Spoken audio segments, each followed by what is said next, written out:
Yesterday, we've got a recovery drive and a half from Alex Wells on the lower tier showcase of League of Ireland, and NSFR going the completely opposite way. Lee Webb and Alexander Lassalle just finishing on the mid-table, in general giving us double top 10 with a podium of Alex Wells as well. My name is Wojciech Śmigłowski and I am the owner of European Racing Organization and possible PSF1 commentator for Season 10, and today we'll be having two of the guests joining us from the other leagues, and we'll commentate in all three. So this is probably this is my first time actually trying to commentate with being on a PlayStation party as well, so this might be really interesting when it comes to sound quality. Anyways, Colin from League of Ireland is with us today. By the way, we'll get to him sooner than later, as I don't have personally the audio source on the PlayStation on this particular senior thing. But anyway, we're in the game anyways.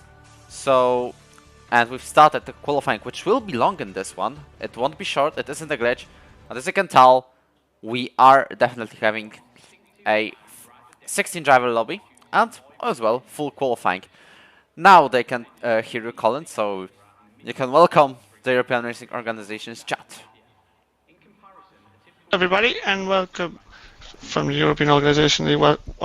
Welcome, and very nice to be here with you this evening. And obviously, we wish all drivers the very best of luck in this full qualifying session. It should be fascinating what happens tonight. We had a fantastic race last night, and hopefully we can have another good one this evening. We have a couple of drivers on circuit already, which I'm a little bit surprised to see, but the two Mercedes are out on circuit at the moment, which are two of your own drivers. Yep, and as we're just about starting the qualifying, what I want to ask you for is introduce us to your drivers who will be racing from League of Ireland, as they are in Ferrari and Alfa Romeo. What can you tell about them? Absolutely. So for our drivers, we have got LOI Wami in the Alfa Romeo. We have got LOI Dilzer in the Ferrari. We've got Owen Moore in the Ferrari, and Mr. Ice Cold Andy, a two-time and reigning Tier 1 champion in racing this evening. So Andy is two-time champion and almost made it 3 in a row. Tommy was actually able to beat him to that championship. So Tommy's won 2 titles.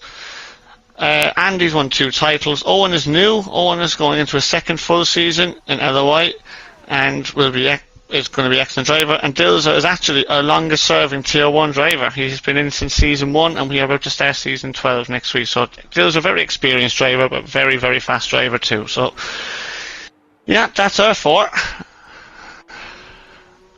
Yep, from our side we've got Julian Janssen and Sievde Mangel, who are racing in PSF1 last season. Michal Jurosz and Kasper Gashi, are joining them in the Aston Martin, both Mercedes drivers. Actually, the Mangel's got a guaranteed seat for Season 10. Unfortunately, he won't be racing this season, hopefully the next one, the Season 11. But in general, all of these 4, all belonging to IRT, by the way, which is the separate team from Invictus, are really, really talented and quick drivers, and I'm excited to see them representing ERO. Excellent stuff. Excellent. So we have one of your IRT lads, IRT Saib on the lap. I hope I'm pronouncing that correctly. I'm sorry now if I don't, but he's going through Sector 2 there now.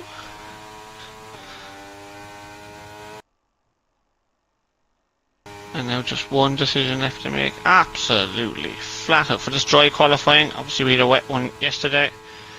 Flat out Blanchimont. Down to the bus stop chicane. Oh, he had a little bit of locked up rears a little bit and just cut over the corner the first part of the bus stop, so he was unlucky there. And a 44.8 banker lap time. Capi's already got 43.4, placing him in provisional pole position. And basically we've got only one driver who will be out of the qualifying until the next 13.5 minutes. So there isn't a lot of room to actually get knocked out of this session. Oh, sorry. And having to wait half an hour for the race to start. Absolutely, absolutely. Well, so far, anyway, we've 13 on track, and 3 of our LOI drivers are still in the pits, which is interesting, I have to say. So we'll go with Fruitful. I'm on board with him in the middle sector. A 14.1 after 2 sectors.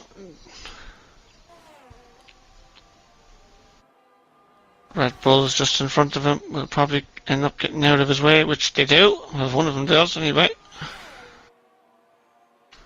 Also, if anyone can let me know on the chat in the meantime of the ERO stream if the sound quality is alright, because I see a little bit of inaccuracies, but I believe it should be just fine as Fruitful crosses the line second place, just 41 milliseconds behind Julian Janssen on the second place right now.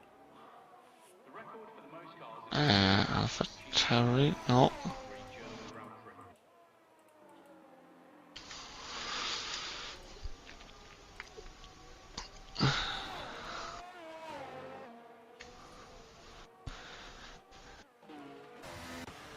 Currently, surprisingly enough, it's 3 out of actually half of the drivers who have done the lap come from ERO, as Randy Paven comes to the line, crosses it, and gets a 42.5 to place him on the third place. Looking for drivers who have just started their laps, there is Luke Bailey. I'm on with Martin here in the middle sector. Just coming through the final sector now, coming down towards Blanchimont. That's going on board shot. Yeah, he's absolutely flattered. It is so easily flattered. Nobody on the medium tyres, interestingly, so far at the moment.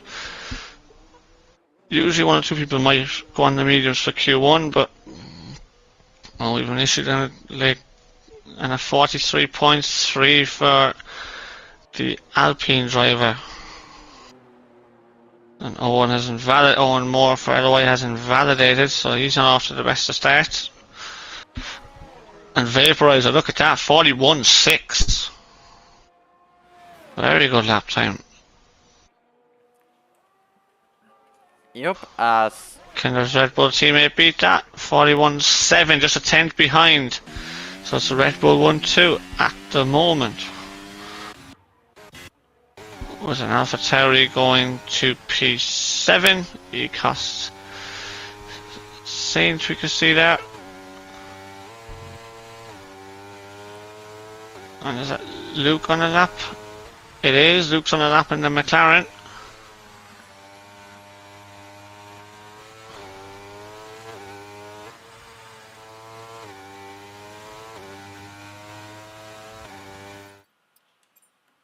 Coming out to the line. Shortest run to the line is to the right hand side, and P7 42.7. Interesting. Okay, so he's 2 tenths behind his teammate. Obviously a long way to go. basically, I see that there is groups of drivers within really close gaps. As you can tell, there's around a tenth of a second separating both Red Bull drivers. Then we've got Julian and Fruitful being really close to each other. Bit of a gap. Ryan, bit of a gap again. And we've got 3 drivers within a tenth, or just over a tenth. And then there is a massive group of drivers with currently not so good lap times, or without a lap at all. Absolutely, obviously there's 5 drivers to set lap times, and here's one now on a lap on our end. Our world champion, Mr. Ice Cold Andy. Up through Eau Rouge, already on, absolutely flat out, no problem whatsoever. DRS wide open. Down the Kemmel straight. Pick your braking point. And 29.9 in the first sector, so pretty good so far. Oh, look how we took that, absolutely fabulous too. Brussels, and now the no name. Just downshifted one steady Andy, but and now into Pouan. downshift once. No, he holds it in 7th. And he loses. Oh, I thought he lost it. Jesus, it looked like to me he lost it, but the camera angle, but he didn't. 5th gear then through the fan yet. And start below 4th gear. Use all the curb on the exit. 13.6 from Andy in the middle sector. This looks like a very, very quick lap time for Andy on the soft tire.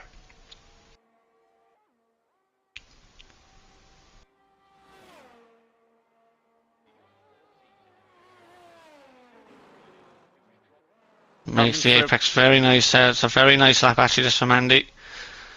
First LOI time on the board is a 41.8, so he's a 10th behind the Bama in the other Red Bull.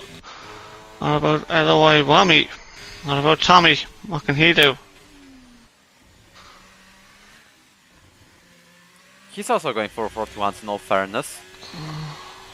No, he's not. And 42.3 goes P4. So as you said, there was a gap between the top 3 and the rest of the field. What about Dills at 13.9 in the middle sector? So this looks like also going to be a pretty competitive lap time.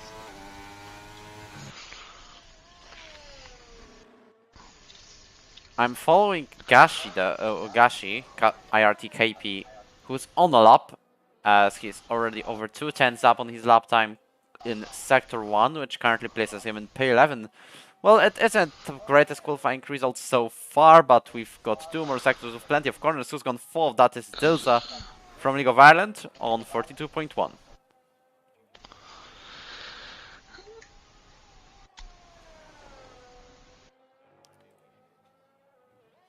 He's half a second up on his lap time, placing him currently on 42s, but there is still bus stop chicane to go, which you may gain a lot of time in, and we'll see if Cappy is capable of that.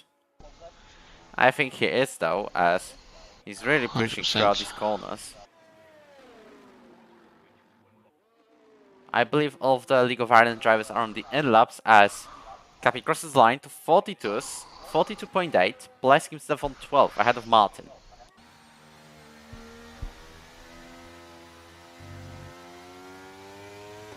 Seb the Mongol is on the outlap as well. 2 McLarens on out laps, all the LOI drivers are on in laps. Randy Piven is starting.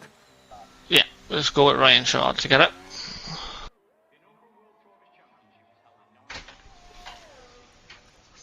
Currently 42.5 on his lap time, on his result, as he's currently 8th on the grid. Remember, we've still got 2 more qualifying sessions, but that is currently safe and sound for him in terms of qualifying to the second part of this session.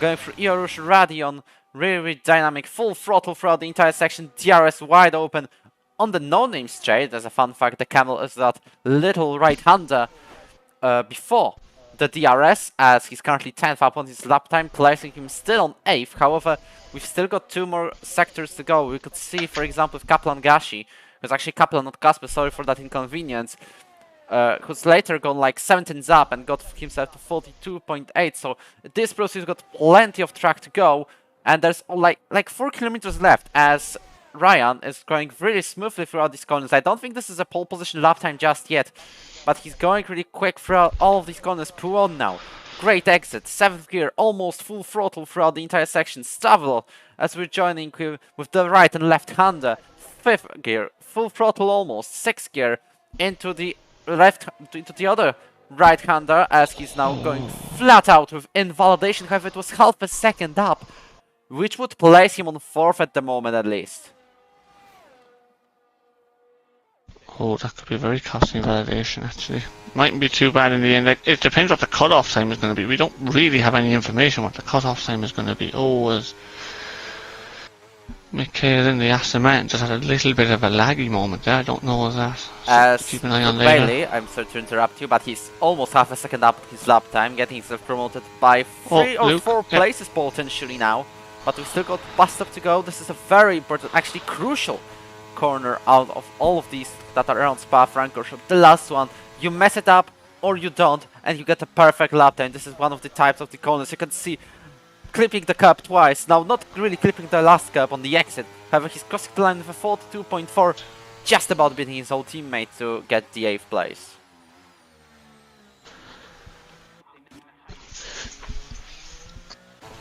The man goes on his way to start. Excellent.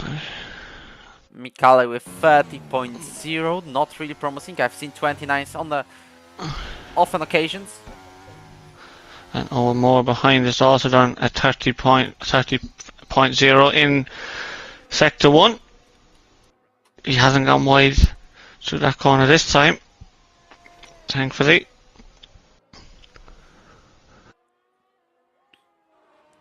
He's got a little bit of fuel left. I think he might have even less than lap remaining. However, this may allow him to have a lighter car, which will allow him as well to get better lap time in because of the higher top speeds, because of the light weight of his car. As his car is a little bit lighter right now. Oh, Owen's invalidated again. Oh, he's only going to have one more chance now. Owen, has he got the fuel for it? Mikale is definitely 1 point. going to finish this one.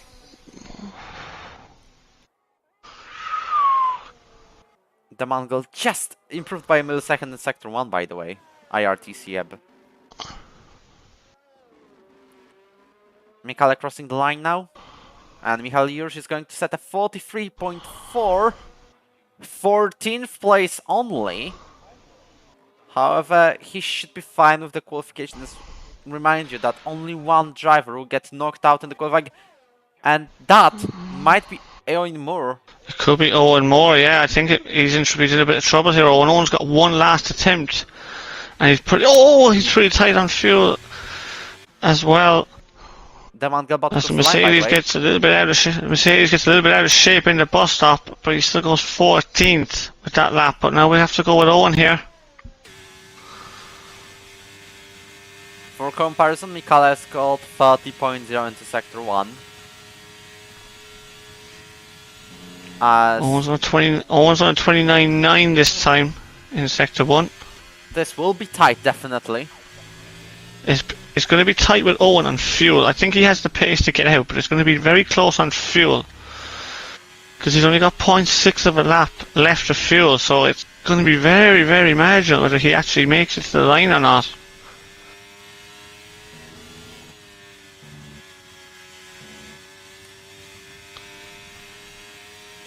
He's on a decent lap here so far, to be fair to Owen. With the throttle application, now going down to 4th on the next chicane. Now into the actual start lot. And we'll see, I don't remember Mikale's time here, but 13.8. Still, I believe that is definitely a good time for him to go. It's gonna be his fuel. His fuel's gonna be his issue here. He hasn't got much fuel left.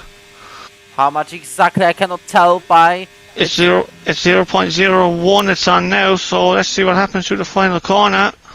This might be a disaster for Aeon. It's not. He's going to complete this lap. He's okay. He got out. He's P5, 42.3, and he ran out of fuel just as he was coming to the line. And Mikhail is going slowly, so he is going to be the driver that is eliminated in Q1. And everyone else is now safe.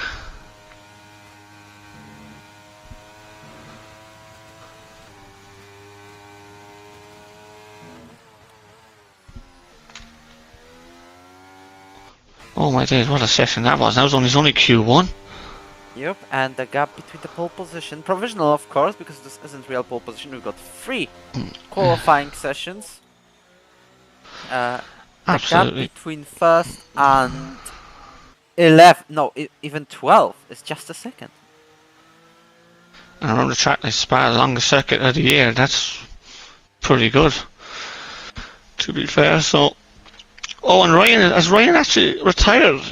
I think Ryan actually might have retired in the McLaren. This should be in the pit, on so track. It doesn't really count. Oh, I don't know. He's retired. I've just been told here on my stream he's retired on track, but. So anyway, yeah, so he is through to Q2 anyway, we're losing only Mikhail. So Vaporizer and Bama Red Bull 1-2 at the moment, but of course there's a long way to go in this qualifying session, so we are probably expecting a low 41 to be pole position once it comes to it. Weather that's depending, great. of course. Weather depending, of course, that's also another factor. Nobody using the medium tyres in that session. So Vaporizer and Bama 1 and 2, but P16 is the driver that we lose. We lost Mikhail in the Aston Martin. Owen Moore just squeezing through to Q1 or Q2, and you can see the drivers there. Some drivers using only one set of tyres, whereas others having to burn a second set of tyres just to get out of qualifying.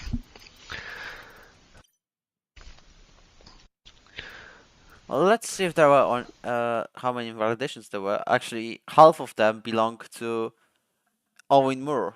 Owen Moore, yeah. Owen pushes the boundaries, alright, I have to say. He's invited the same lap twice.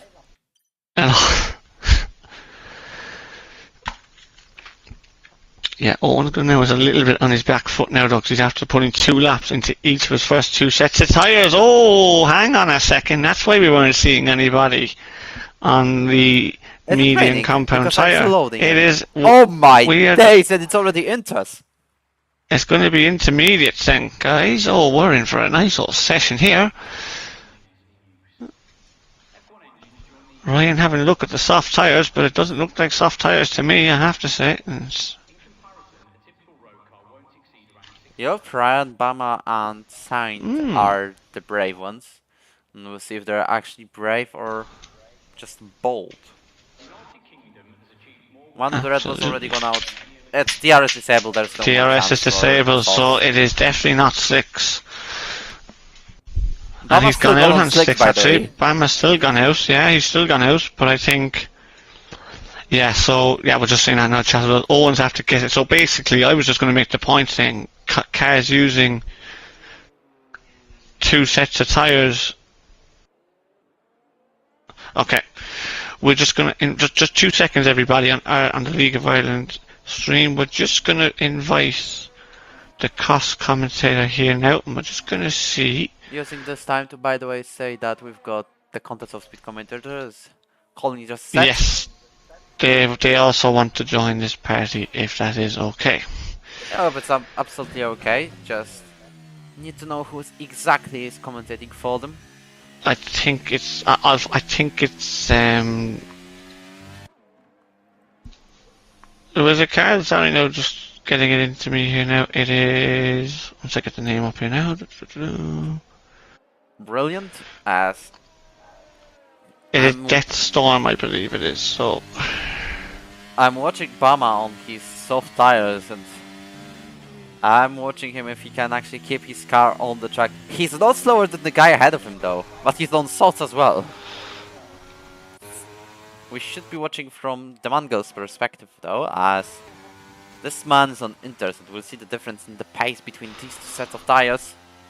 I remember, for example, as you might have something in exchange being called.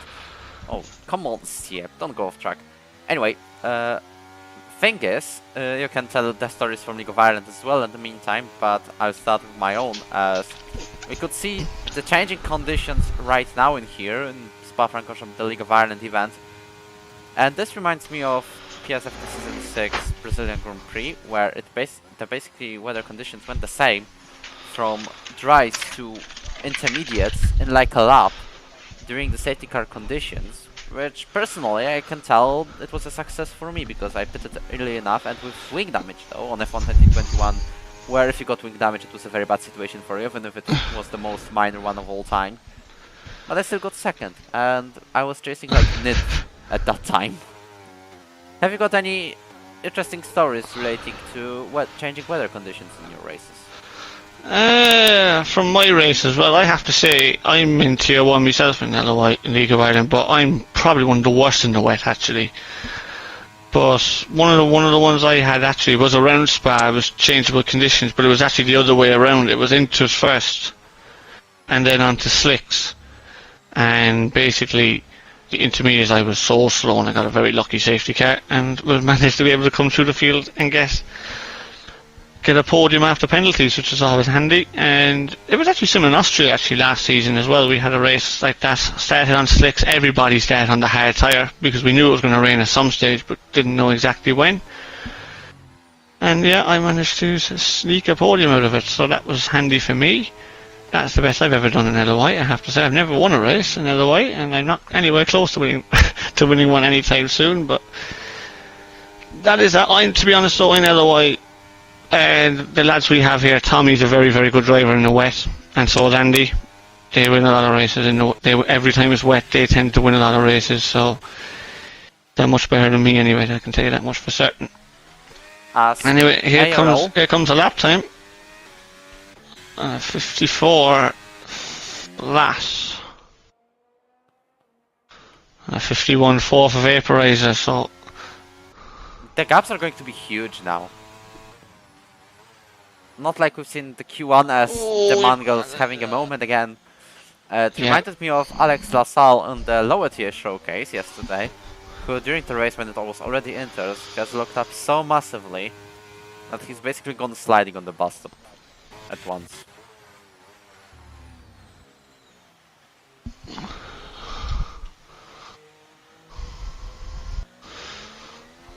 Oh, Tommy's a little wide in the first part of the bus stop. Has to correct it. It's overcorrected now and take a narrower line. And Andy goes P2, second behind.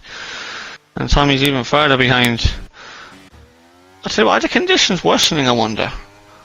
You've got Dilzer going into P3. And Owen Moore's gone into P4. I just wonder, are the conditions getting a little bit worse here? Thing is though, what I've realized with the changing weather conditions in the recent Formula 1 games, it is like smooth like it was in F1 2010, 2011, 2012. It just goes like, we got enters, and then bang, there's wets already, and the rain starts to rain stronger instantly. There is no like transition period between any of the weather periods. Absolutely. So Ecos Saint just starting his lap then now. And Bama's still in the pit lane. That's a little bit dangerous in these conditions. Actually, he's just coming out just as I said it.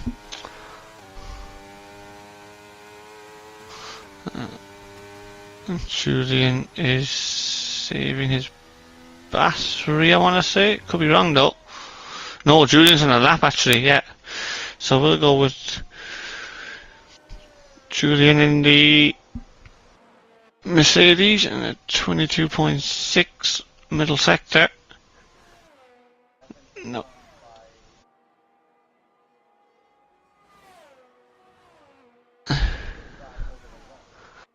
Oh. Absolutely.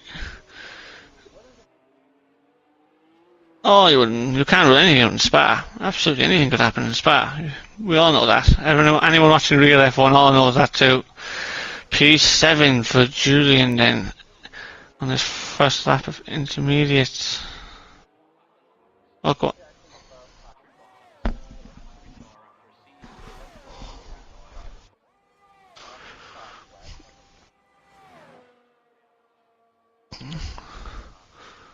Oh, this is Spa for you. Oh, absolutely. Spa can do anything. We've had many qualifying sessions like this before. Happened last season, didn't it? Or was it the season before, maybe 2021 in F1? But I remember Lando Norris had his crash up here in Eau Rouge. That's how quick it can change. As Tommy gets a little bit of a helping slipstream from the Ferrari, but he's still 4/10 down. We'll go with Fruitful's in the middle sector. Ryan Pitts, and yes, so Fruitful is the one on the lap now. And Vaporizer has retired in the pits. So he thinks a 51.4 is safe, to be honest with you, so do I. So he's going to have, oh, and Fruitful, look at that, loses the car. Severely through left. And then again, look at that, he's fighting at the wheel. And, oh my days, how has he not put that in the wall? Oh my god, what a save that was.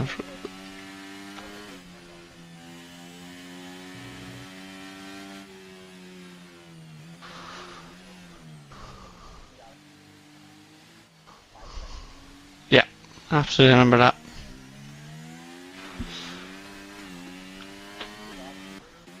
I 32 flat in the middle sector. Tell you what, this could be it, you know, because the rain is definitely getting heavier.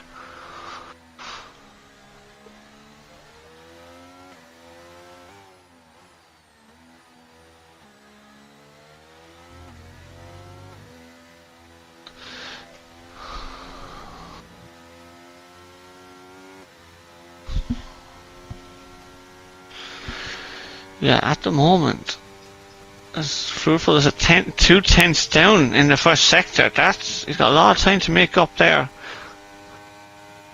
Oh, it's soaking. Look at that. It is absolutely just puddle. It looks like there's a lot of puddles. It looks like full wets to me, I have to say. Do you know I was muted the entire time on my own stream?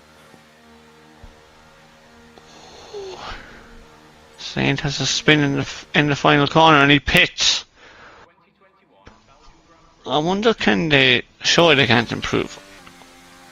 They can't do. And look at that then. P10 and P11 have set the exact same lap time. Look at that.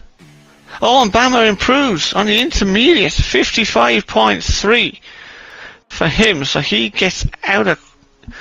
Looks like he might survive. Fruitful doesn't lose the cars badly this time. By the way, I just want to check if the audio is working. Yeah, is the audio good on our end, guys? Yep, so should be right. I was asking for assist restrictions in League of Ireland as all of our ERO and IRT drivers from the IRT team, which are racing in ERO as well. I was going to ask if we've got any assist restrictions in League of Ireland, as our drivers have got no assists at all. That includes line. And the assists that we run, I think, yeah, so we make every assist available throughout all our tiers. We make the same rules for every single tier, that's what we do. But in tier 1, mainly I think a lot of people, it fluctuates up and down the field, but mostly, I would say most people run with the line, and that'll be it. I think everyone else would run with, there'll be 1 or 2 with ABS on, but most people run without the line. Oh, with the line, sorry. But that would be the only assist they have on, but we have every assist available to us. What are the days of your races in League of Ireland? As we're racing Fridays, Saturdays, Sundays. That of course depends on the tier and assist profile. Yeah, well, we actually race Mondays. Well, we're changing now, because we used to race Sunday to Wednesday, but we realised there was a bit of an attendance issue on the Sunday, so we're now going Monday to Thursday. That's actually great, as Capri is having a massive lockup into the bus stop chicane. I think this could be it for qualifying, unless now Capri can improve or Ryan can improve. Why did I see him improving? It suddenly turned out to be 158. I think he may have invalidated, possibly. He's not. That is the interesting one. That is interesting. I don't know why that's happened. Siebdeman will definitely not go into Q3. Julian Janssen, I believe he's safe. Because he's got 2, 3, 4, 5 drivers. Still might be too much. Dworski's P12. Oh, he's too wide. Yeah. To the comp. And I don't think he's going to have time for more laps.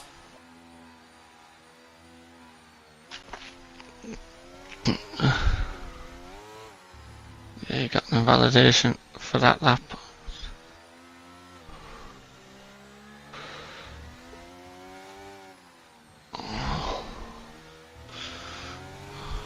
He's got 2 minutes left though, so I think he's got time to start. He might have one more lap if he has the fuel for it, but I just don't see how anyone's going to improve in these conditions and get the lap time they need, because the track looks too wet to me.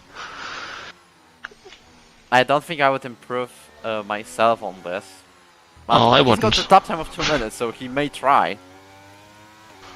It's definitely worth trying, but it's just whether you can actually do it or not. Like, I'm just watching here with the AlphaTauri of Because Saint he's gone too deep into turn one. Oh, he's losing the car everywhere. Look at that. And there's a Red Bull behind him, and that, I believe, is Bama. He's 6 seconds off, so doesn't really matter. Plus, invalidated. There's also an AlphaTauri of Saint. No, it's not in the sector 3, it's the other AlphaTauri. Yes, the other AlphaTauri I was on board with. Fruitful, that is. Let's see what his first sector is, and he is over a second off. And he spins it. Look at that, he's losing the car everywhere. So that is... Dilzer has now retired, yeah. Majority of the top... 7 of the top 8 have now retired. They don't think anyone's improving here.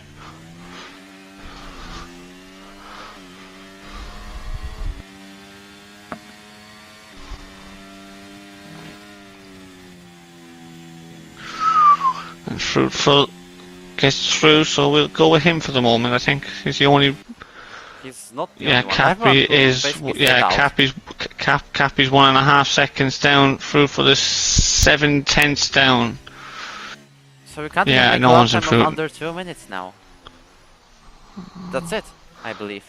That's that's going to be it. Cappy's not even trying, guys. That's it, and Fruitful's lost the car. That's. I think this is going to be it. Fruitful's the only one who might improve here, but. Yeah, especially due to the fact that his lap is over 2 minutes regardless. Cappy's not even trying, so he's knocked out. We only got one driver left in the first qualifying session. And congratulations to League of Ireland, because we got all of them. All 4 in Q3. Well done, guys.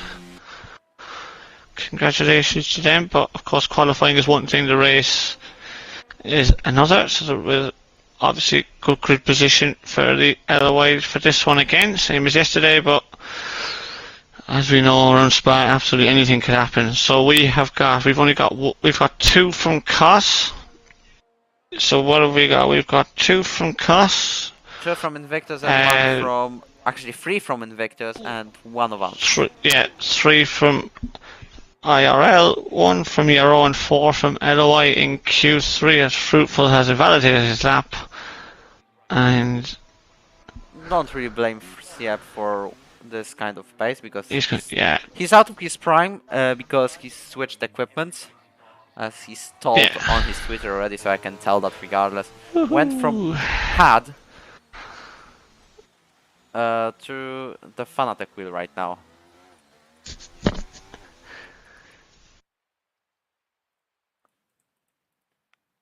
As the session is now over, with just 1 driver from ERO to get into Q3, Julian Janssen, congratulations, you've done it. Absolutely, and from our stream, our 4 boys are still in, so well done to you guys. So far, all going very well, but there is a long way to go. So Vaporizer still out front from Andy and Dilzer. So Vaporizer, we've had a Red Bull 1-2 in the first part of qualifying, and we've Red Bull on top in the second qualifying session. So you'd have to say at the moment you're looking at the 2 Red Bulls, probably your favourites for pole position, but you never know, especially in these conditions. You never know. Track evolution could be big now. The rain looks like it's starting to lighten up a small bit. Let's see what tyres they've all got. So they're all back on intermediates again. Yep, as the rain decided that it's got enough of raining, and it will be better if we just give a little bit of emotion rather than full wet drama and replaying the 2021 farce of Belgian Grand Prix.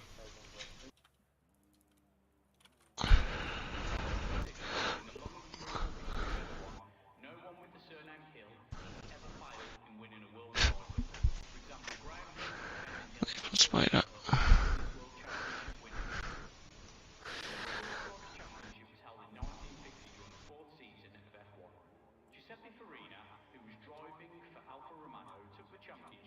Yeah. 2 seconds, we'll just try one more thing, Kyle. Julian is already out on the lap, but he's not the first one to start it, as ARL is racing. Is already the first one on track.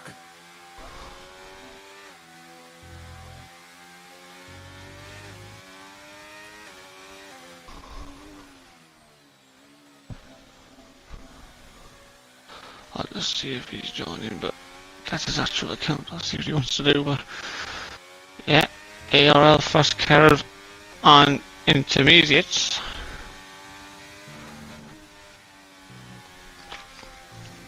Oh, look at that, really exploring the track limits.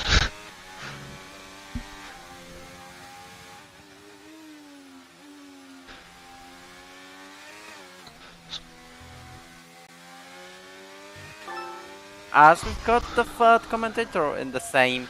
We have a There we go. There we go. How are things? Oh boy, oh boy, oh boy.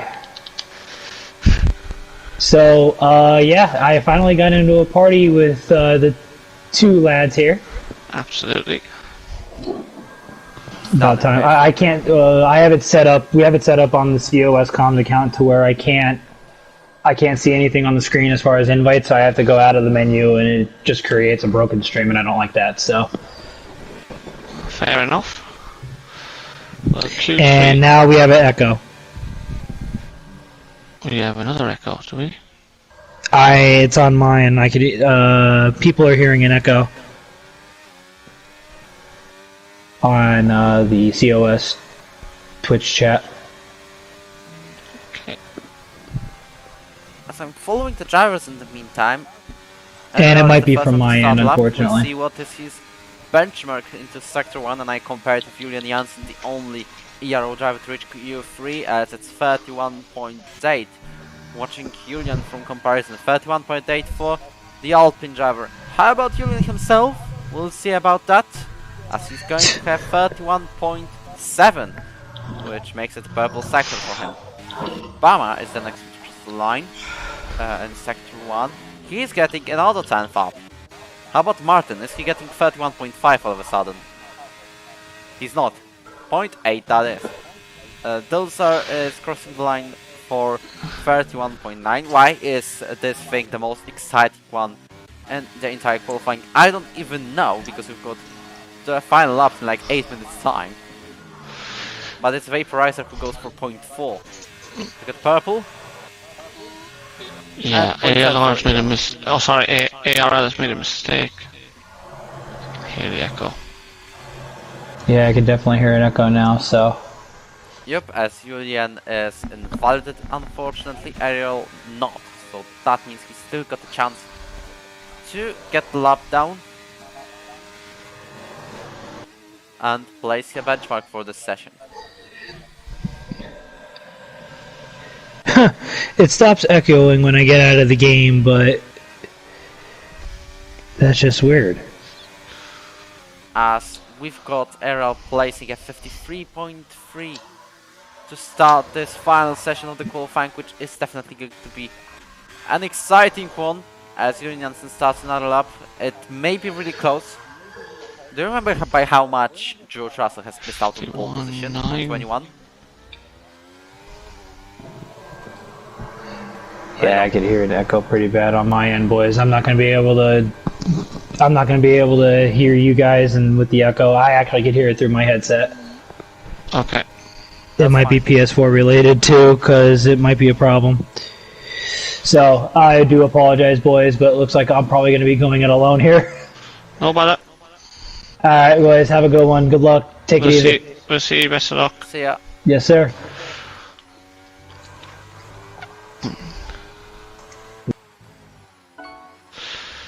Yeah, sorry about that, everybody. We won't hear from Deston from Cost tonight, but as we just saw there, Vaporizer back on top again from Bama, his teammate. Just 600ths of a second between those two guys. Luke was a 53.4. What am I saying? 45 for Andy's fourth. No, he's not, because Tommy has now gone into P4. ARL now 4/10 up. We'll go with him now in the Alpine.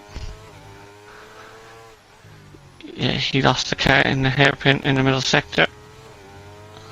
Julian's approaching the final sector, by the way. He's the only one to yet make a lap.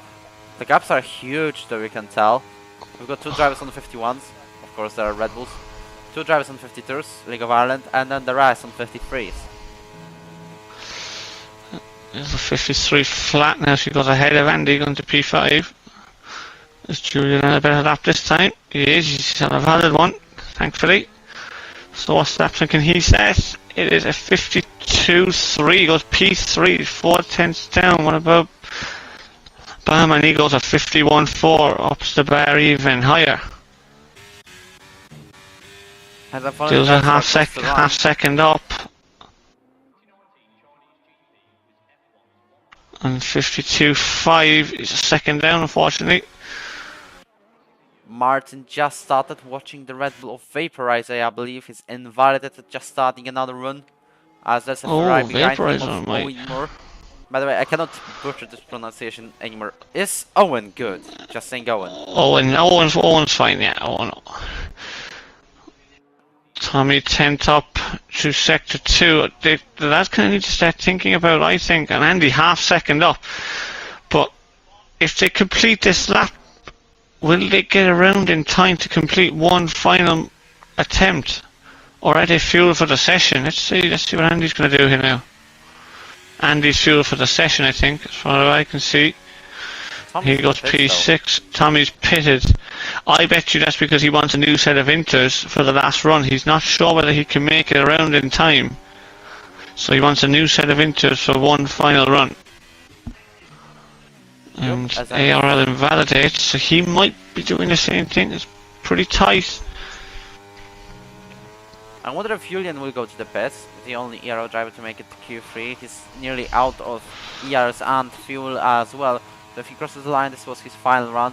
It all depends if he's got remaining power. He's got 0.6 litres of fuel remaining, by the way, as he's about to cross the line throughout the Bastard chicane or go to the pits. We'll see what's his decision. His decision is to go to the pit lane and quickly change the tires to the new inters. Yeah, you want to have his... You'll want to be pretty quick doing this if you can, as Vaporizer invalidates, so he'll probably come in the pits as well. Bama's already pitted. Martin pits. Dills pits. Oh, it's going to be a nightmare for the 2 Ferraris. Do you know what? Owen Moore might actually have a problem here, you know, because Dills has come in just in front of him as his teammate. He's got 3 minutes left, and the outlap takes around 2 minutes. You may as well but Dills is just in front of him though. Look at this. It's going to slow Owen down. That is going to be massive trouble for the Ferrari driver if he wants to go higher than 4th, because 3rd place is definitely possible for him, as he's just 6 milliseconds behind Julian on the lap time. Also, it's pretty close between the other pair of League of Ireland drivers, Dozer and Andy. 9 milliseconds of a gap. Yeah, absolutely. So it is important. Andy's actually fuel for the session, I can see here, I think. So Andy's trying to build up that overtake for one final attempt. Is he doing this glitch? No, he's not. He's just using 4. No, he's trying to charge up his battery. A possibility here, Andy, maybe if you want to, is actually do a second out. Oh no, there's only 2 minutes to go, and this is what I'm saying now. There's only 2 minutes left, and some cars are still not out of the pit lane. So Andy's going. This could be his final attempt. He's got a Ferrari coming out of the pit lane. That's probably Dilzer.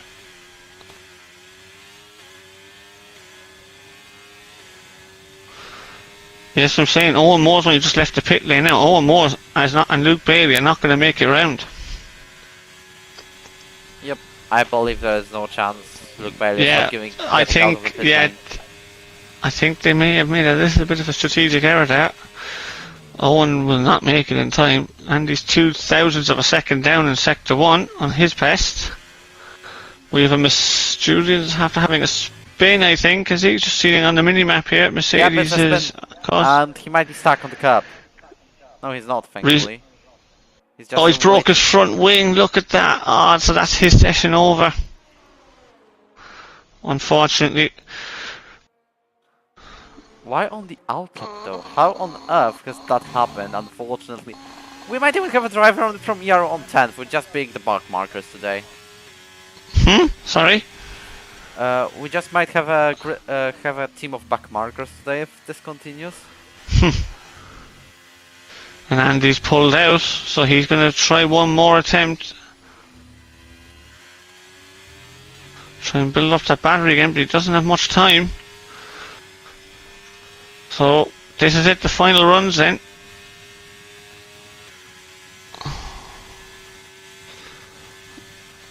And the Alpine and Martin's going to be leaving it pretty tight for the line, but I think he'll just about make it. So Julian, Luke and Owen Moore sessions are over. Yep, it's 5 seconds remaining. And Ian Moore is not making it. Owen Moore is No, not he making didn't. Martin didn't make it either, so you've only got 6 cars left in qualifying basically. And it stopped raining. Look at that, it stopped raining now. So these should now be the best lap times of the session. Who's last over the line? I think it might be Dilzer. So he might be in the best position here. Oh, that could be a very costly mistake from Owen and Julian, possibly. We'll see in a minute. We'll see in about 2 minutes' time once this qualifying session finishes.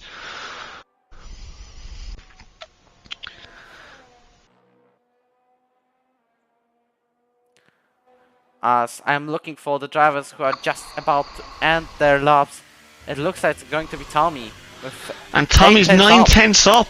Here we go, look at that. This might be in 41 as well. This is what I'm saying, the two lads, Dilzer and Andy, are the last 2 cars on track. So they're the 2 that could set the lap time. So the 2 Red Bulls will set the pace out front, and it'll be up to Dilzer and Andy to beat them. That's going to be that's what it's come down to, really. Here comes Tommy. Can he set some sort of banker lap time for the Red Bulls to chase it? It's a 41.4 for Tommy, but Bam is 6/10 up on his lap at the moment. As ARL goes 4th, Bama takes it back 50.5. What about Vaporizer? He's over he's only 1.5 seconds up. So I think Vaporizer's favourite for pole position. That all depends on the time when 50.1. 50.1.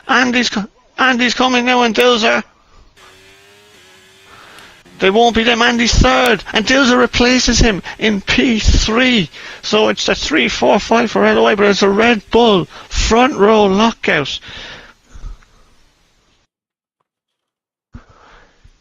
It is a Red Bull front row lockout, and there is some gap out front, to be fair. Vaporizer and Bama taking the front row by nearly 8 or 9 tenths. My God, that was an exciting qualifying. Although a big gap between Vaporizer and Bama, then we've got 3 drivers from League of Ireland on 3rd to 5th. ARL is 6th. Our only drivers on 7th, Julian Janssen. Then we've got Ian Moore, Luke Bailey and Martin, who are rounding up the top 10. And we still will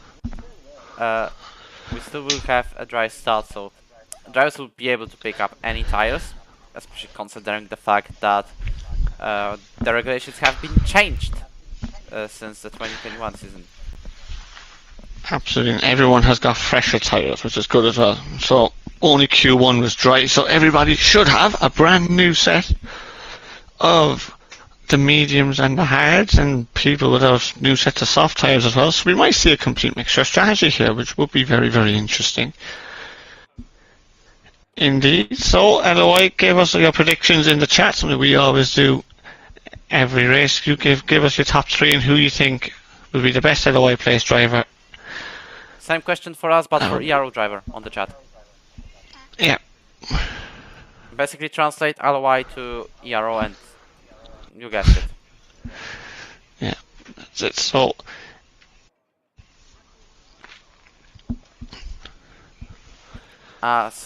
when are we reading up? Because in F123 we don't see the timer as spectators until the end of polling. Oh, this is actually my first race on commentary in this game because we haven't started yet. So I think we will see it. We'll see it pretty soon, I think. But to be fair, the highest level we do in LOI anyway, we give our drivers time to actually pick their setups and pick their fuel loads and everything, because, and obviously for this type of thing, because everybody has got new tyres, so interesting to see what ways they all go. In short, in our league, we just don't do that. We go with the natural flow, and if you've done the setup in like 5 seconds, that's fine. You can hurry the others up. Fair. Yeah, we don't do that nowhere. We try and give everyone a chance, but what happens if someone doesn't do it? And doesn't eventually somebody will. Eventually somebody will just ready up very quickly, so it'll be usually about 20 seconds and somebody just readies up. That's what tends to happen in our league a lot, so.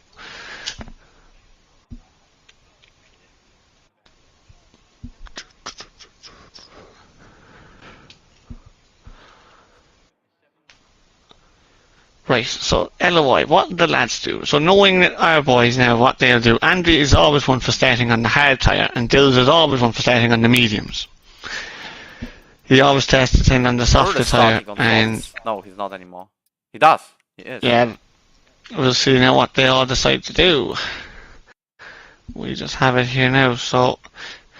Tommy is one who could go either way. You never know with Tommy what way he'll go, and no one's going to have a bit...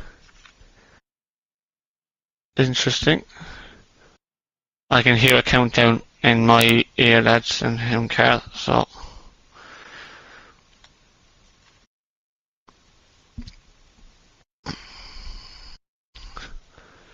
As we do have formation lap around Spa-Francorchamps, Vaporizer and Bama front row lookout for the contest of Speed League, a team actually. Split strategy, interesting. So split strategy for the contest of Speed, lads, and split strategy for League of Ireland F1. Very interesting. For those wondering who've just joined the chat, this is an event between League of Ireland, European Racing Organization, Contest of Speed and Invictus Racing League. We are just having this cool event to get known to each other a little bit better as leagues, and we're just having fun racing in here. We've got yesterday the lower tier showcase where we've got third with Alex Wilson, seventh with Alexander Lassalle as ERO, and Ennis and Lee Webb have gone to the other end of the field. Today is the tier 1 showcase where best of the best from the leagues are racing. For example, our best is basically Team IRT, because we've got Siet Mangel, Julian Janssen, Kaplan Gashi and Michal Jirsch. Siep and Julian are racing in the Mercedes. Michal and Kaplan are racing the Aston Martin.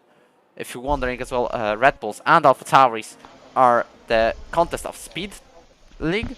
And League of Ireland is on Ferraris and McLarens. Alpines and not... I messed up, sorry. Ferraris and Alfa Romeos are the cars for League of Ireland. Red Bull and AlphaTauri is for Contest of Speed, and Alpine with McLaren are for Invictus. I'm joined by League of Ireland commentator Colin, who is commentating with me today. Hello everybody.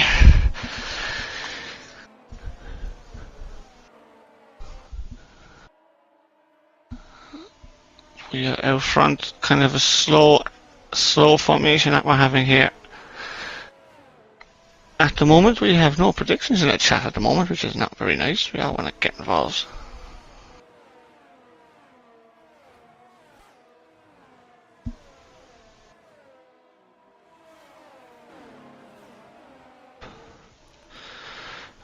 Well, this might be quite a hectic start with all the strategies. I believe Andy may lose a couple of places, same as Bama. And Owen Moore will definitely go for it and may either gain a couple of places or lose them. Because this is what happens to the soft runners at the start. Absolutely. Well, we had a few people starting on the soft tyre yesterday, so we kind of have a little bit of information about that. But anyway, we are getting ready. We're lining up now on the back of the grid. McLaren and Aston Martin. Ryan and Mikhail getting ready. So here we go then. We have 5 red lights on the drivers. Red We've got also the best camera shots of all time on my perspective. And it's go, we're underway in Spa. Good start from the two lads on the front row. Dills is defending from Andy more than anything. And Julian's up the inside and he's ahead of Tommy early on. There's a it's down to Oru's, the very, very famous Oru's and his Red Bull from Red Bull, Ferrari third. And Alfa Romeo in fourth. Andy's very, very quick on the Kemmel straight. Dills is trying to burn it. Dills is trying to get past Bama.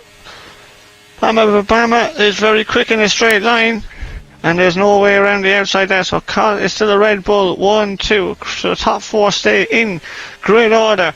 From Julian in fifth, so great start for him. Tommy down 1 to 6th. And Aaron and Owen Moore going side by side into the hairpin, and Owen is through. Owen is through on the Alpine driver, which is an important overtake for Owen. Oh, there's a contact, meanwhile, at the back of the field, Ryan De Piven and Michal Jurich have clashed, and that made Aston Martin have the wing damage. He'll be forced to go to the pit. I believe he's going to let Sieb Demanger shortly, but Sieb Demangers also had wing damage, so this is not the greatest start for our drivers as well. Kaplan Gashi though, on 10th, no wing damage. And Owen Moore has been let through by Tommy, so Tommy has let Owen through on the soft tyre. Julian's burning it now at the moment with Owen Moore right behind him. We have a yellow flag in this. As I believe, don't know what. Owen Moore, although I'm not having any telemetry regarding his throttle application, he's looking for a space on the inside. Oh, that's three wide into the. They left each other the space though. Side by side into turn 1 for Julian Janssen and Owen Moore. And Julian has got the inside line. I believe he's going to get ahead on this one. Not quite so far. He's now behind. No, Owen's got the traction on the soft tyre and is through. That was amazing between the Mercedes and the Ferrari. However, I believe Julian's not giving this one up. I think Owen Moore may look for a move for fourth or maybe even third place as Andy is overtaking Dilsa into the comp. Oh, Dilsa nearly runs into the back of him, and Owen Moore got a little bit out of shape through the chicane, and he's gone all 4 wheels off there, but is Julian going to send one back up the inside? Oh, Owen Moore nearly loses the car under braking, and it's going to allow Tommy to have a run at Julian, who's going to be last. Oh, there's a contact. Oh, and Tommy spins him. And that means in span and losing all of the places.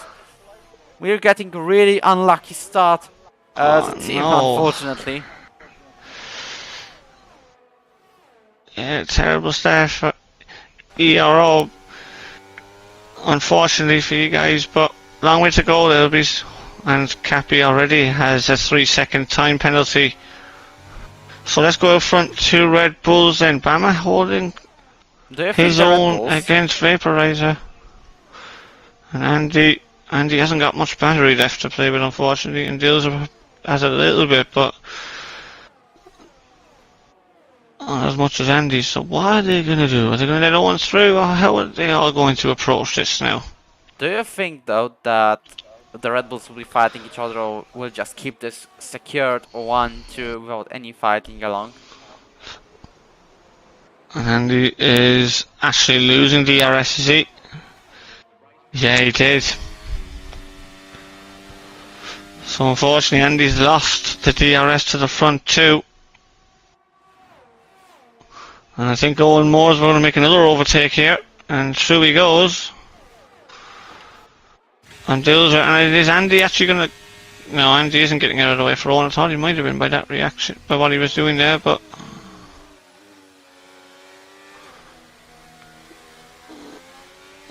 As I am looking at the back of the field, as this is where we've got ER drivers, Sieb the Mangle pushing on the soft tires. Did he change his front wing? He did. Mikala possibly didn't stay because he's 17 seconds down. But he did change his front wing. Julian's got no wing damage, so I believe he may be catching up to the rest of the field sooner than later. He's already a 10th down compared to like a corner ago. So there is hope for a good result from our drivers still. And Owen Moore has been let through by our drivers, and Owen Moore is leading from Andy, from Dilser, and then from Tommy. go for the battle for the lead for a second or two. This is getting very close, but he is. Yellow flags are caused The by yellow flag is Ryan, I think. And the McLaren is having a bit of an issue there, but no real issues.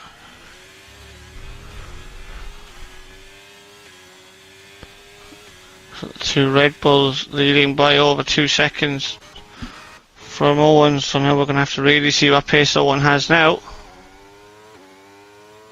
I'm watching our drivers though. Kaipi, it's the first one to already get a penalty in this Grand Prix. Yeah, he got a 3-second penalty on lap 2, I think, actually. So That was quick. a long time now to be hanging on to a 3-second penalty, unfortunately for him, as we have a little bit of a derating Alfa Romeo. We can see here on being on board with Dilzer.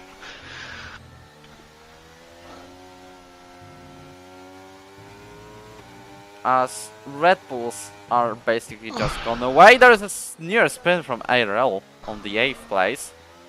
Kaipi may look for a move Yeah, anytime soon, kind of especially considering the fact ERO is nearly out of DRS. He's really out of shape. 9 tenths down on Luke Bailey, who may be slowing down just to give DRS to the Alpine teammate, because remember, Alpine and McLaren belong to Invictus in this race, so they may be working with each other. This is probably the only time on the ERO stream, apart from yesterday, of course, when you could see both drivers from 2 different teams working with each other and it being actually legal. See if the man go for a second time. Meanwhile, I'm looking at Kaplan Gashi, who is not using ERs, but he's got the slipstream. And Luke Bailey is definitely over a second ahead of ERL, and now Kaplan is made a move for position number 8. Wouldn't be the greatest decision of all time to make it right here, but it's still fine, as he may be looking on to get closer to Luke Bailey now. As yellow flags are caused by Ryan again. KP 1.3 seconds behind Luke Bailey and will be chasing him definitely. well, Luke's after catching up to this DRS train behind Owen Moore. Yep, and he might be in the And DRS. did he get DRS? He burned all the battery, but he didn't get it. He did. He's just not using it. He doesn't have it. I've seen Luke the on my DRS stream hasn't got it, but and Dilzer is through on Andy, so yeah, another positional change amongst the LOI boys. So Ariel was, by the way, close to overtaking Kaplan. And Fruitful's on the back of him. Fruitful nearly went in too deep there into the hairpin, so Do you think the League of Ireland boys will be fighting each other, or will just stay in the order they are in right now? As Kaplan has got a little bit of a moment, but nothing major. I think eventually Owen's going to go for the undercut here, but I'm not. It's going to be difficult, really, because I think at some stage Owen's tyres are going to go first. So I think having Owen out front for now is good, but then eventually he will drop away, and the race will come to Andy. I think Andy is probably going to be the biggest threat to the 2 lads out front for now. Now that could change very quickly with safety cars or anything, but I think at the moment Andy's probably the biggest threat to the 2 cost drivers, the 2 Red Bulls out front, as Fruitful is half tempted to send one up the inside and knocks his right front slightly. I think Fruitful's probably a little bit faster than this, so he'll be wanting to make a move. I think for the moment the LOI drivers are going to be working together, though, to answer your question. Try and pull away from Luke and from Cappy, and then just see where it takes them, because at the moment drivers are going to have DRS on the Aston Martin, and that easily means 2 overtakes in one here comes go. Fruitful's going to do the 2 of them, I think. I think Fruitful's going to do the 2 of them here, side by side, down towards. Oh my! Oh, he's lost! Oh my! How in the name of God he saved that? The Alpine's still around the outside. The Alpine is still there. I've got Fruitful carries on that, and the AlphaTauri definitely left space. Yeah, Fruitful carried the speed through and makes the move. So that's a big overtake from Fruitful now. Now he's got a little bit of free air as Owen Moore has dropped back. What has happened there? Has something happened to Owen? Oh, his soft tyres are starting to go away. That's what. I think his soft tyres are starting to fall apart. That's probably what's going on. And just remember that we still might get a safety car at any time soon, especially considering the amount of absolutely we've got. As KP is currently on DRS of ERO, and I will not be surprised if we'll see KP going 2 places up in one go, although he's exact second behind Fruitful, but he's still got DRS of the Alpine driver, which will allow him to maybe even overtake Fruitful, who's 8 tenths behind Luke Bailey. Luke Bailey is also out of DRS. Oh, there's nearly a loss of a car from Kaplan Gashi, who currently stays 10th place. Behind him there is Martin, but he's also got a penalty. Julian is catching up though, 7.4 when we've seen him spun, and now he's 5.7, so he's slowly gaining the gap. Oh, the 2 Alfa Romeos, look at these.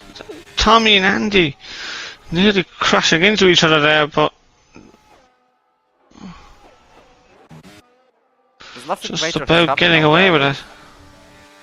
Apart from position change. Sorry? Probably nothing major has happened apart from the position change, but it could be really close from your reaction. Yeah. Vaporizer Oh, hang on, his Vaporizer has a penalty. No, it was just close between the LOI drivers, that's all, but they were able to sort it out. Basically, they've been swapping positions left, right and centre at the moment, which is interesting, I have to say, but anyway. Vaporizer getting 3 seconds. He's really starting to get his foot down now, but he's getting his foot, just corner cutting a little bit too much, unfortunately, from his point of view. As Kaplan is not. Oh flag, no! That is the man goes out of the Grand Prix. And as I said, there's a virtual safety car being deployed on the track, and it might turn into actual Bernd Meylander joining us to lead the Grand Prix. I think Vaporizer stays out. If I were LOI, I'd definitely be pitting one of these cars at least. 100%. Which one would they pit? I'd pit Owen more personally. Yes, Owen's pitting. And Dilzer! Oh, the 2 Ferraris are going to be double stacking.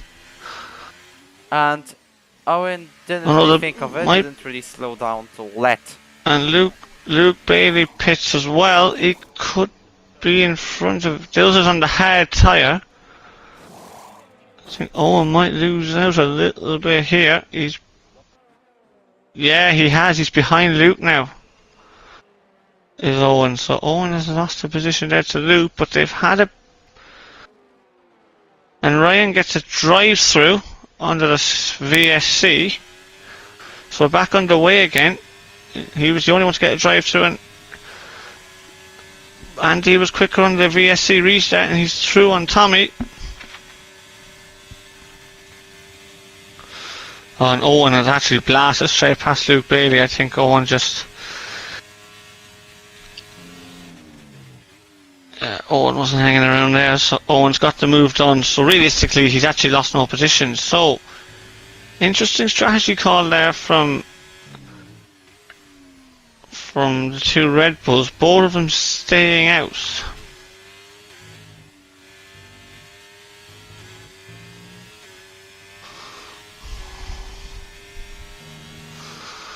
Dilzer's going to be catching Martin shortly, but I think...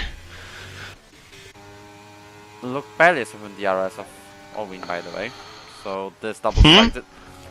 Oh, yeah, Luke Bailey is in the DRS, or nearly to the DRS of Owen Moore. Owen just overtook him on the straight, so I think Owen might start to pull away from him slightly, I think. We'll wait and see. We'll see what happens, but I think Owen might start now. Getting back into the DRS, but it's gonna be just.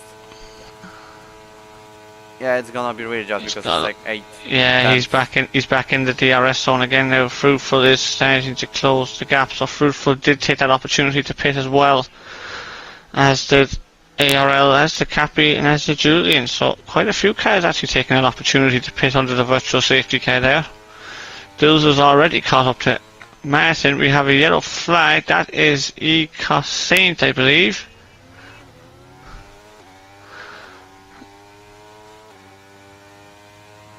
There's a yellow flag in Sector 3, but there's no one near Sector 1. and Dilzer is going to go through on Martin. Don't think Martin really fought that too hard, to be honest. He kind of fighting the inevitable there, really. So Dilzer is through. So Dilzer at the moment is 18 seconds off the lead. How close will he be to the two Red Bulls once they make a pit stop, I wonder?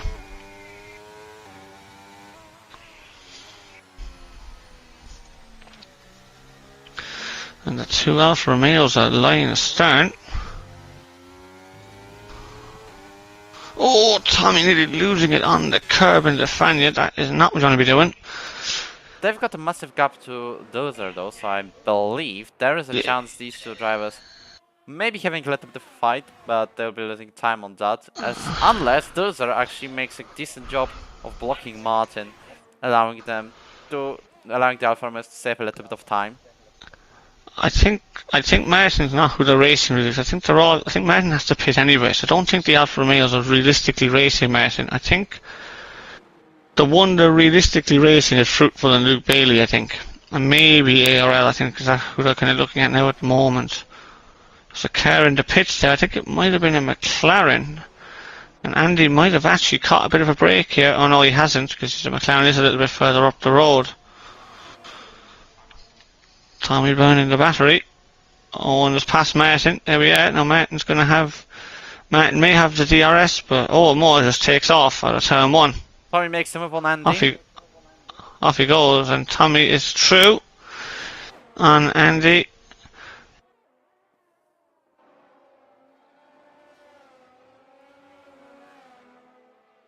Yeah, Dilzer's starting to close that gap. 9.5 seconds now is the gap, and Owen's starting to close in on Dilzer too. So the gap out front is 17.5 seconds, which is not far off the pit lane last time around here, actually, as Tommy does exceed the track limits there a little bit.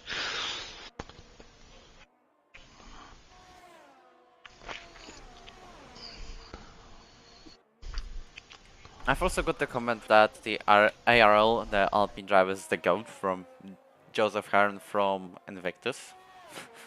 So currently at the 10th place, safe gap though from both sides, doesn't really have to worry. Just drives for his 10th place, provisionally 10th at maybe net P9, maybe P8, as Julian gets a 3-second time penalty for multiple warnings, as Luke Bailey makes a move on Martin.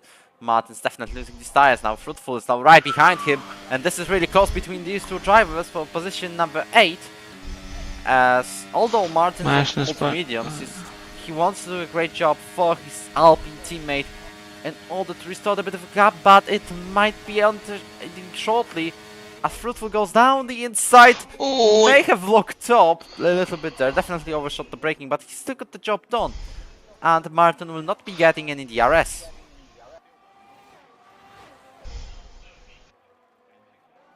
And Tommy is pitted, but he is quite a bit behind now. Look at that.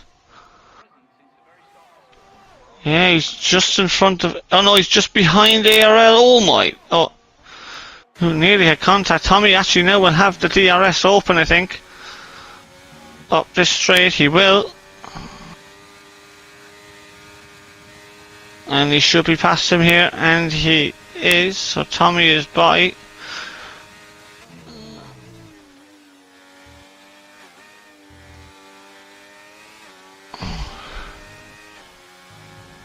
Bama, by the way, is now 1.1 seconds behind Vaporizer, so he may be having a chance to get DRS shortly. There are the two Red Bulls. I have to say, I think it's the moment Bama's favourite with that penalty that Vaporizer has.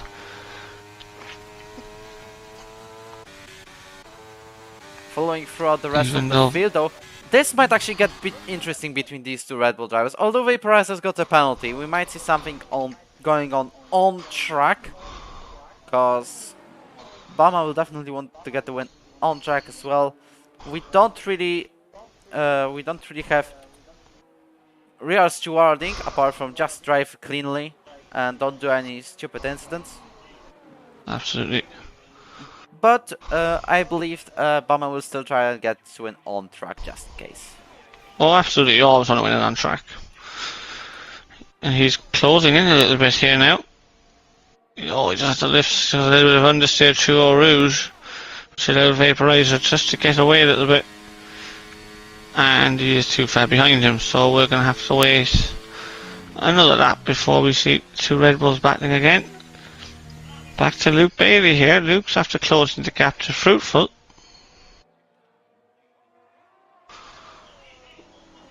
As Bama is already moving 4-10, so this might get interesting. Tommy's now making a Tommy's going to be straight past. Yeah, Tommy's straight past Martin, and here comes ARL. ARL's going to try and go around the outside. Tommy is aware of that and leaves him a room on the outside and cuts him off very nicely there. Yeah, so the two Red Bulls are just 4/10 apart in the second sector, as Owen Moore now is the next driver to pick up a 3-second time penalty. Fruitful right behind him, so...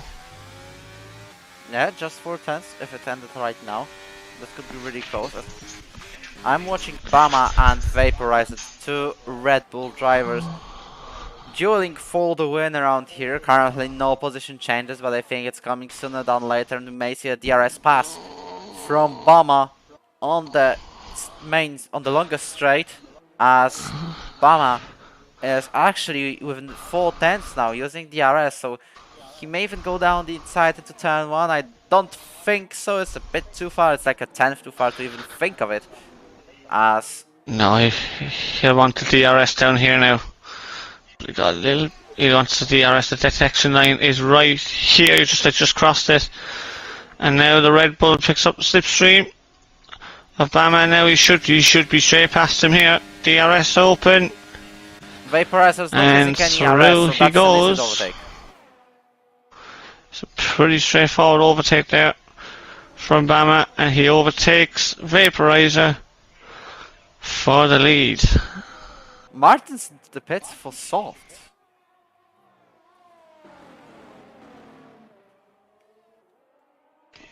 Yeah. And he has to try something different, Carl. He's not in the best spot at the moment, but there's a bit to go here now. Dills only 13 seconds now behind the two Red Bulls. Owen Moore's only 16 seconds behind them. So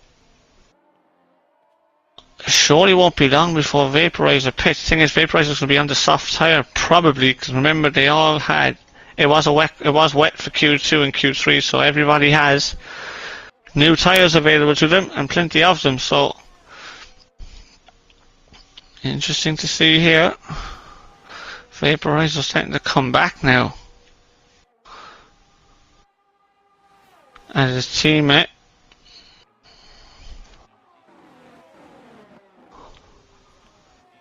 And he pits. Yep, and this might be a change for soft tires, as Martin has done. I think they may go to the line, the soft. Yeah, I think, yep, soft tires. Here they come. Really smooth change. So the two Ferraris will go by. Will Fruitful be able to go by him? I think so. Yeah, he's going to be in a... Oh, he's got the inside line into turn 1 though. Let's see exactly where he comes out. Right and he loses the car a little bit, so he's right behind, and Luke Bailey's coming as well. Will Luke decide to overtake him? No, he doesn't. You know what's the issue with... actually, for Vaporizer, what is the issue with those that are Owen, Fruitful and Luke Bailey? They all don't have to pit anymore, as Vaporizer they don't, already exactly. gets one of them. Yeah, straight past Fruitful. And now this is probably the decider. Yeah, so the key is going to be how quickly can Vaporizer clear Owen Moore, who also has a penalty, and can Dilza, by the time Vaporizer catches up to him, will he have enough to hold him off? That's going to be the question here, really, because I think Bama's going to be behind him as well once all this sorts itself out. Oh, Vapor's absolutely flying on this set of tyres. He's already got the gap down to 2.7 seconds, and it's just decreasing on Owen Moore.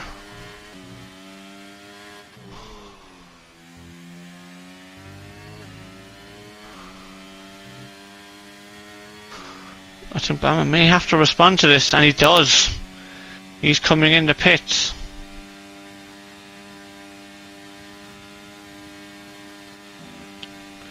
What does Andy do? Andy pits as well, so we're going to have...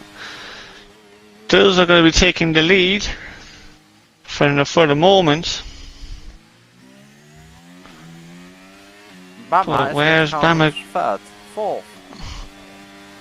He's going to be close to Vapor as well, or to Fruitful as well, I think. Yeah, he's actually ahead of him, so he's behind his teammate. The undercut has worked. And he's still within the DRS zone, so the undercut works for Vaporizer, but remember, he has that 3-second penalty, and Bama now has fresher tyres, so... Yeah, we could be in for an interesting end here now. Andy's come out in P9 on the medium tyre, so he didn't think the soft could go all the way.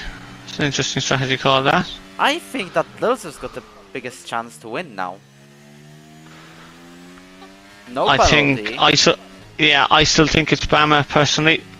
Yep, but this might we'll be wait and Bama, see. Lilzer, Vaporizer. We'll see. I'm not. It's tough. It's going to be tough to stop the two Red Bulls on the soft tyre. They've caught the lads very, very quickly.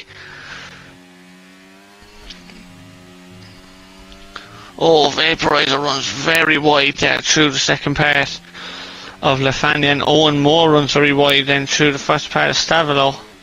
This is the time for Owen Moore to actually do the defending that, like, I'm not even suggesting, but yeah. Paris in Abu Dhabi, do you remember? Yeah, look at his battery. Especially if you have DRS. Look at his battery. His battery's a problem now, though. Oh, Vapor sends it up the inside. Oh my days! Owen just about leaves him enough space. And there's contact between the two Red Bulls. There's contact between the two Red Bulls, 100%. Yep, and I don't think there's damage for Bama though, but that was a really close call. I think he gets away with it, but that could have ended in absolute disaster. And it's not over yet, as Vaporizer is watching out to get the move on Owen Moore, who's got no ERS remaining. He's got DRS though, and he's got a little bit iffy on the ERO strategy. Still under pressure here. Vaporizer goes ahead of the Ferrari driver. He's still into the two of them. And Bama's trying to follow him through, trying to pass Owen Moore on track. He leaves him space, and Owen, saved the car, and he did. But the two Red Bulls, the two on Owen Moore anyway. Bama's got to pass Dilzer yet. Oh, don't do it there, pal. Jesus. That was really close between Dilzer and Bama, and I wonder what these two will be doing. Oh, he's going to go up the inside into Pouan. He's going to go up the inside, and Dilzer lets him through. Oh, that was aggressive, I have to say, from the two Red Bulls. And yeah, I believe we might just see the race ending in the result like this one. Just with a change between the Red Bulls.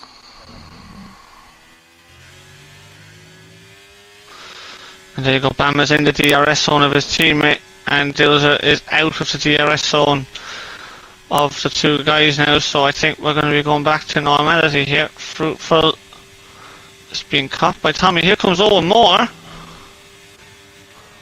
Well, and he gets out of the he got out of the throttle. So Dilzer and Owen stay as they were, but I think Owen is the faster driver.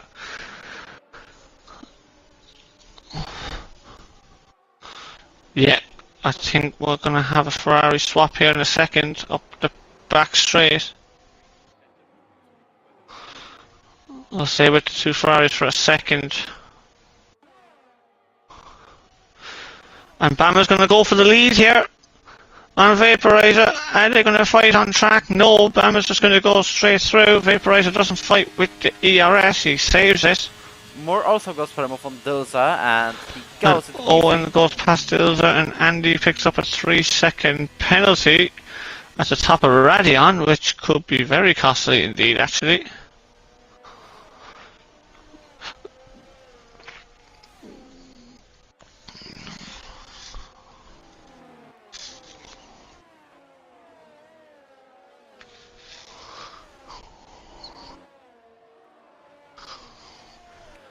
As we've got only 7 drivers of time penalties, I'm just checking out what's going on during the race, as I'm following Luke Bailey, for example.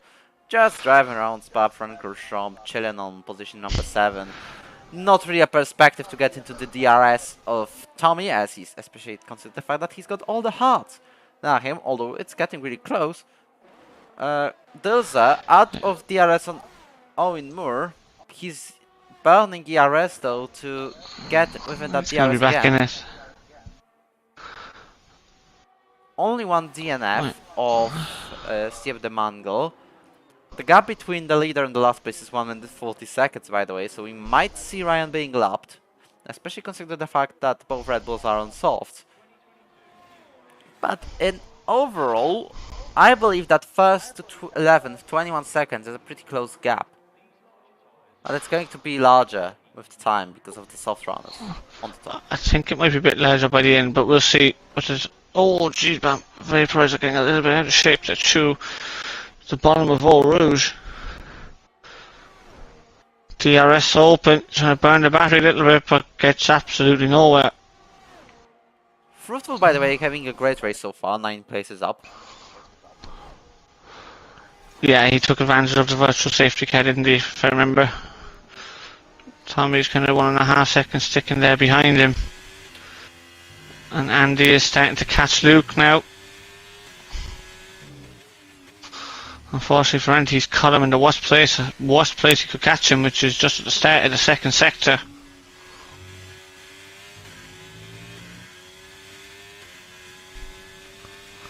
And Andy's going to go up the inside into Puan.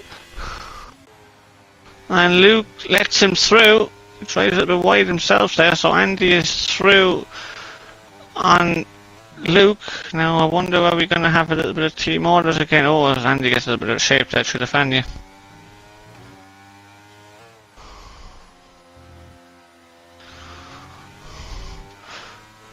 How about these two Red Bulls? We'll go with these again.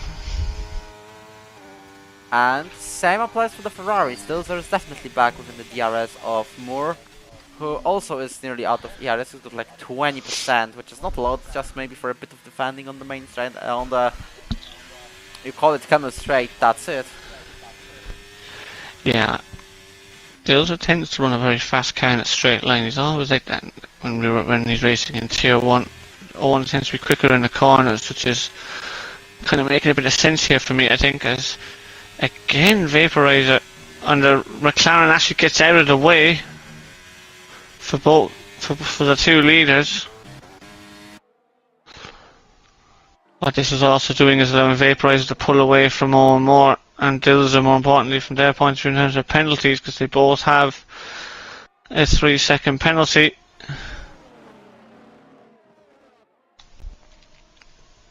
Sector 2, that is the McLaren of Ryan, I think. Is he just parked out, or is he actually just getting out of the way? He is getting out of the way, that's what's going on there.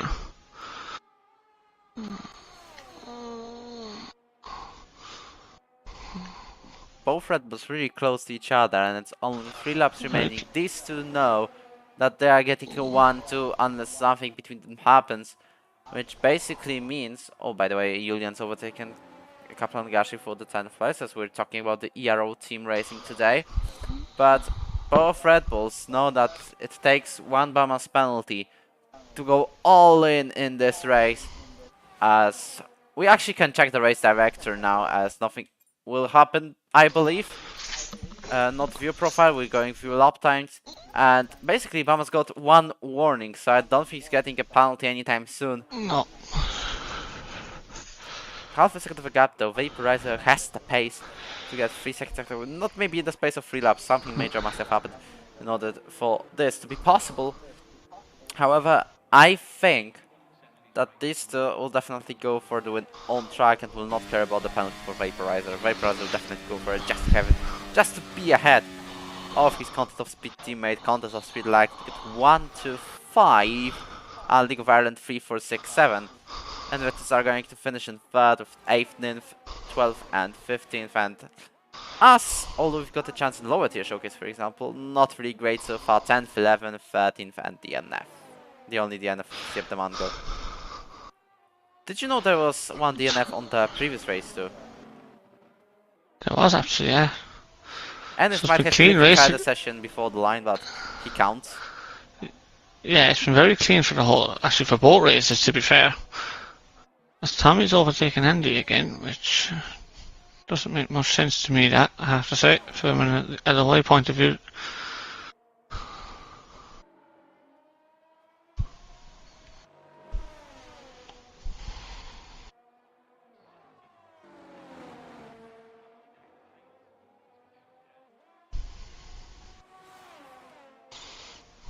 There's 2 laps and a chicane remaining, and both Red Bulls, I think they might not be fighting at all, because you can tell, although Vaporizer is getting closer. I actually wait with this judgment, because anything can happen. Yeah. And this particular They may wait until the last. Yeah, they may be both waiting until the last lap. They both charged up the batteries a little bit better than where they were. Just 2 laps remaining now.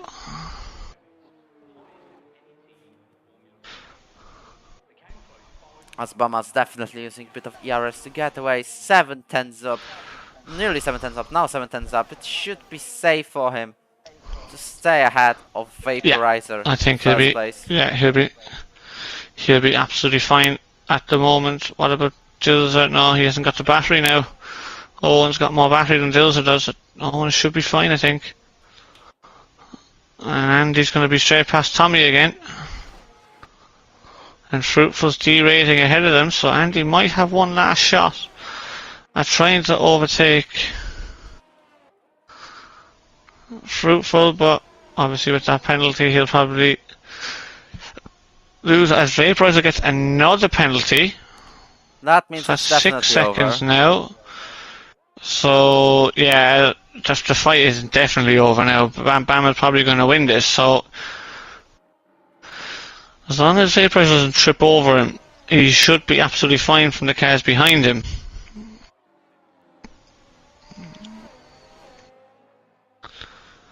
And Julian gets another penalty for the Mercedes team. They're a penalty situation, boys. On to the final. We're going to be starting the final lap here now, and Vaporizer has got a lot more ERS than Mikhail is Bama going does. to try to get the fastest lap, by the way, so we might watch out this one. What's the fastest lap so far? We may be wondering. It would be one of the Red Bulls, I think. So 44.4 from Vaporizer is the fastest lap at the moment. And it's a gap of 4 milliseconds between the Red Bulls. Yeah, it is, isn't it? It is, yeah. I don't think I'll be too worried about that now for the moment, because here they come.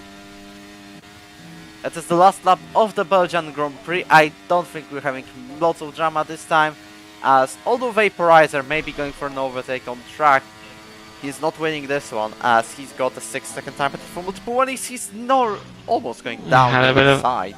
He had a bit of a look there. We're going to go back because Andy's close on Fruitful here.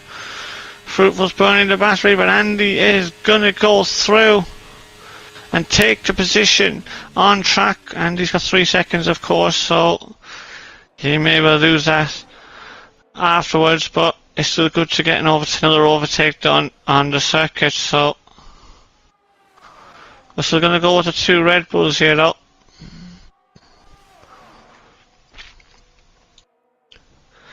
We might have a bit of a blast down towards the bus stop chicane. Just have a low now.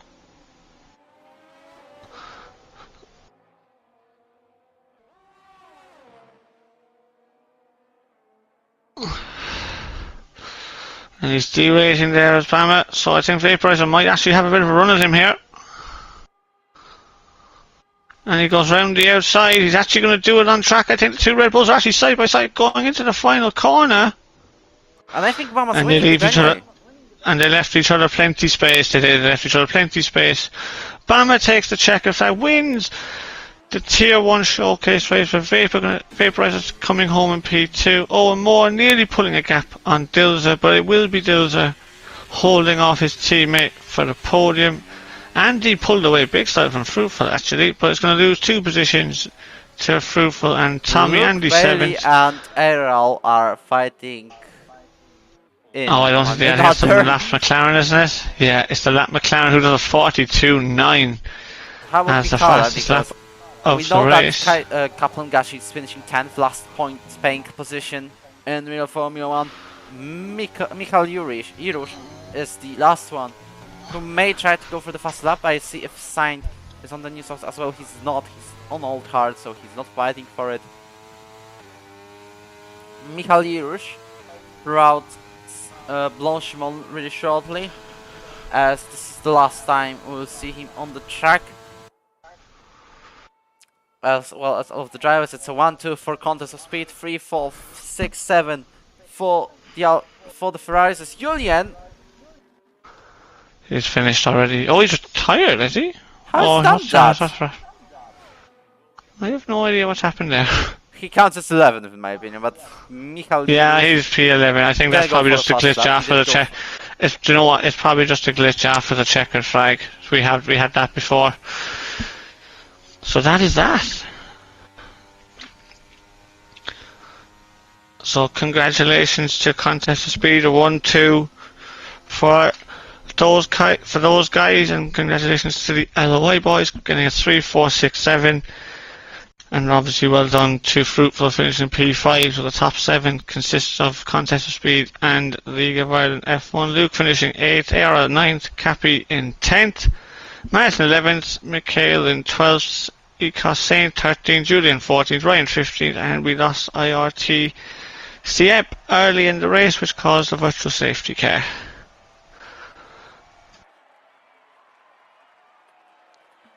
That was a really cool race though. That was an excellent race. Standards higher than we've usually experienced in these types of events, especially in the far past, so I'm happy with that one. Absolutely, well, the exact same. Very high standards from both races this week, and congratulations to everyone, and thank you to everybody for taking part, and thank you to all the viewers as well. Watching these races, we really appreciate it. So, yeah, that is...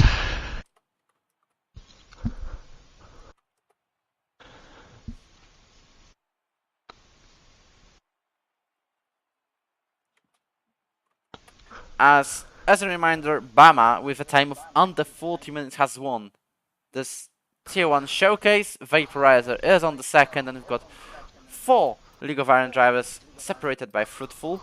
Luke Bailey finishes 10th, then we've got ERO on 9th. KP is the first one from ERO in 10th. 11th is Julian, but he's the end due to the glitch. Then we've got Martin, Mikala, and so on, and I didn't see, but CF the Manga is the only one to retire from the session, as we're not having a conference, but really shortly. Thanks for organizing this one. Enjoyed it, in all fairness. Was a fine one.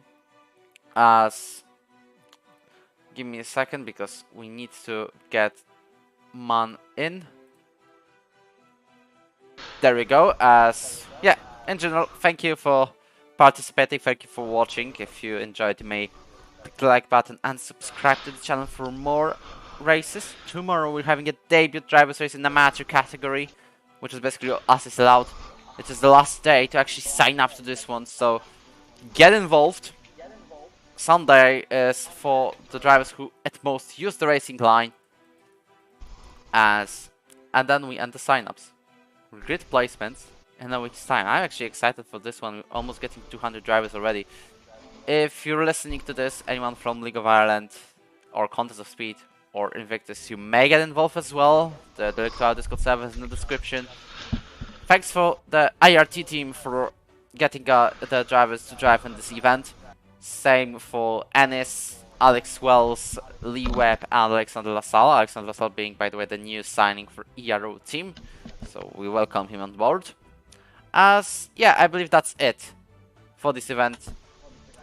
Thank you for watching, and we'll see you tomorrow. Thank you again, mate.